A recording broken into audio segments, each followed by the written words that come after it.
안녕하세요. 정정열 한의원 원장 정정열입니다.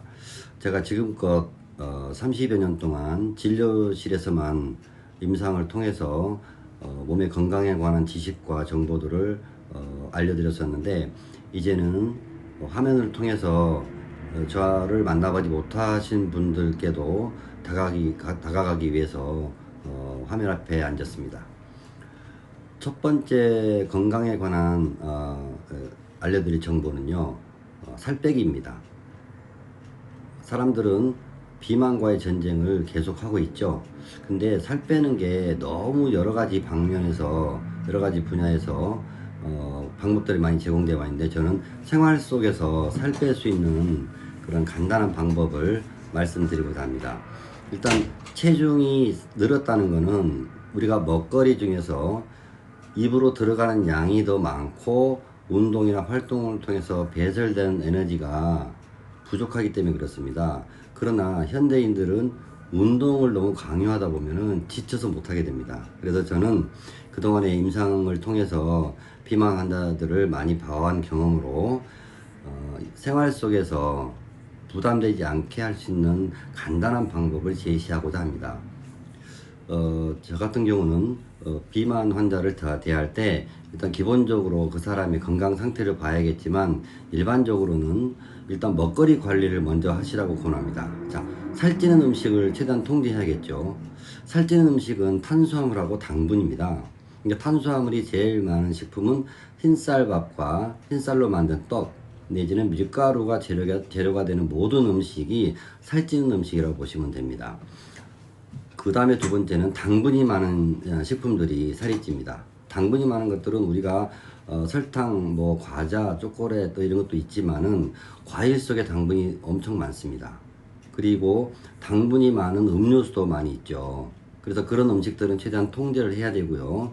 그러나 그거를 굶을 수는 없기 때문에 우리가 먹거리 중에서 살찌지 않는 음식을 먹으면 됩니다. 살찌지 않는 음식은 어떤 음식이냐면 탄수화물과 당분이 없는 음식을 얘기하죠.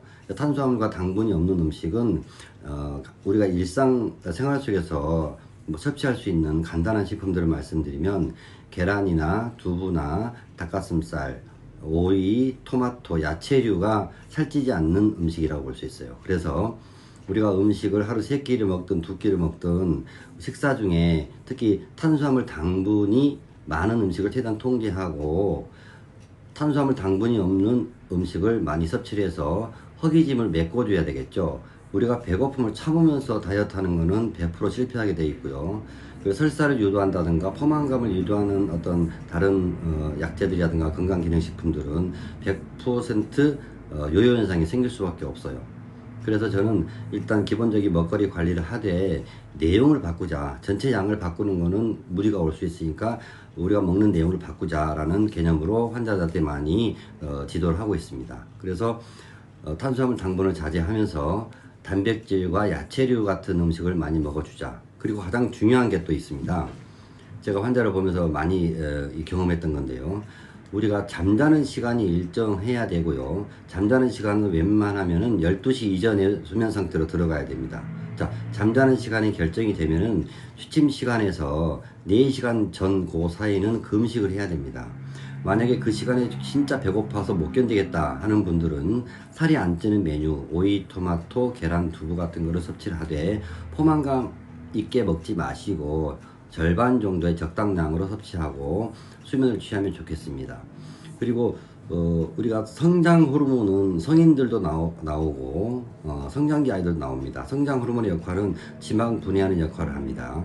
성장 호르몬은 12시 이전에 숙면 상태로 들어가야지만이 성장 호르몬이 분비되면서 체내에 있는 지방세포를 분해하게 되죠. 그리고 운동도 중요하다고 생각하는데, 저는 웬만하면 환자분들한테 운동은 강권하지 않습니다. 왜냐하면 운동을 통해서 체력이 떨어지면 사람들이 다이어트를 중단하게 되죠. 그리고 운동할 시간이 없는 분들이 엄청 많습니다. 그래서 저는 운동을 강요하지 않고 시간 날 때 짬짬이 하십시오 이렇게 얘기를 합니다. 그리고 운동을 만약에 하게 되는 경우에는요, 운동 끝나고 나서 3-40분 정도는 수분 섭취를 당분간 금지하셔야 되고, 운동 마치고 나서 1시간에서 2시간 정도는 음식물 섭취를 금지하셔야 됩니다. 그러면은 우리가 운동 시간을 잡을 때 식사 전 시간대를 잡으시면은 운동 효과가 없어진다고 볼 수 있죠. 그리고 또 한 가지 중요한 거, 우리가 이제 방송 매체라든가 일반적인 상식선에서 물을 2리터씩 먹어라 이렇게 얘기하는 경우가 많은데, 저는 이제 물을 먹고 안 먹고는 사람의 체질에 따라서 다르다고 봅니다. 자, 그러면 어떤 사람은 물을 마시면 좋고 어떤 사람은 물을 마시면 안 좋으냐, 다이어트에 있어서. 물을 마셔도 좋은 사람들은 평상시에 혈액순환이 잘 되고 땀이 배설이 잘 되는 사람들은 물을 마시는 것이 몸의 해독장애도 좋기 때문에 마시는 걸 권하고 있습니다. 다만 물을 마시는 것을 통제하거나 줄여야 될 사람들은 어떤 분들이 계시냐면, 혈액순환이 평소에 안 되는 사람, 예를 들면 손발이 차거나 손발이 부종이 생긴다든가, 그리고 이제 몸이 무거운 느낌, 머리가 막지 않은 느낌, 이런 분들은 혈액순환이 안 되기 때문에 수분을 1.5리터, 2리터씩 과다하게 섭취하게 되면 수분이 몸에 체내에 들어가서 체내에 저류하게 되죠. 그러면 이제 부종이라고 하는 거는 수종이라는 말도 똑같은데 물이 들어가서 체내에 저류하게 되는 경우죠. 그런 경우에는 오히려 지방을 분해하는 데는 방해 요소가 되게 됩니다. 그래서 물을 마시는 거는 사람에 따라서 다르게 생각해야 된다라고 저는 말씀드리고 싶고요. 다이어트라고 하는 거는 일단 우리 몸에 들어오는 음식의 영양분과 또 칼로리로 소모되는, 운동이나 활동을 통해서 소모되는 그런 영양분의 비율을 맞춰야 되는데요. 들어오는 에너지보다 나가는 에너지가 많을수록 마른 체형이 될 거고요. 그리고 들어오는 에너지보다 나가는 에너지가 적으면은 비만으로 될 수밖에 없죠. 그러나 이제 비만이라고 하는 거는 체지방을 신경 써야 하기 때문에 지방 쪽으로 가는 메뉴가 탄수화물, 당분에 대한 거를 다시 한번 강조드리고, 그리고 살찌지 않는 메뉴를 많이 섭취했으면 좋겠다. 먹는 양은 본인이 먹을 수 있는 만큼 먹어도 됩니다. 그래서 다이어트를 요요현상 없이 마무리를 하고 싶으신다면은, 제가 말씀드린 이런 내용들을 철저하게 지키신다면은, 제가 경험적으로 말씀드릴 수 있다면은 보름 정도면 최소한 1kg 이상은 빠지게 돼 있고요. 운동까지 하게 되면은 2kg 이상 체지방 감량을 볼 수가 있고요. 한 달 정도 되면은 최소 2kg 정도의 지방 감량이 될 수 있습니다. 그리고 우리가 이제 생활인들은 하루 일과 자체가 운동이라고 보시면 되고요. 굳이 하루 생활에 바쁜 사람한테 시간을 빼서 운동까지 하라고 권하고 싶지는 않습니다. 자연적인 생활 패턴 안에서 음식 내용만 바꾸면 된다는 게 제 어떤 다이어트의 지론입니다. 그거를 30년 이상 유지해 온 사람들한테 결과를 보면은 여유 없이 다이어트를 유지하는 경우를 많이 봤습니다. 여러분들도 제가 말씀드리는 걸 참고하셔서 다이어트 꼭 성공하시기 바랍니다.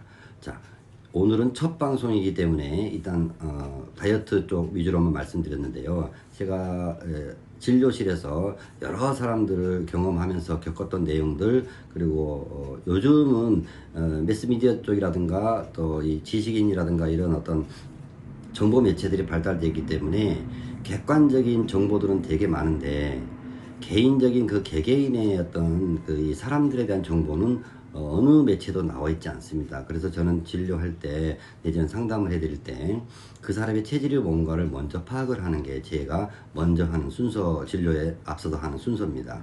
그래서 이 방송을 보시고 자기의 어떤 몸의 문제점이나 궁금한 게 있으시면은 댓글 많이 남겨주시고요. 앞으로도 계속 제가 그동안에 갖고 있던 아이템이라든가 또 건강 지식에 대해서 여러분께 많은 정보를 알려드리도록 하겠습니다. 이상 정정열 한의원 원장 정정열이었습니다.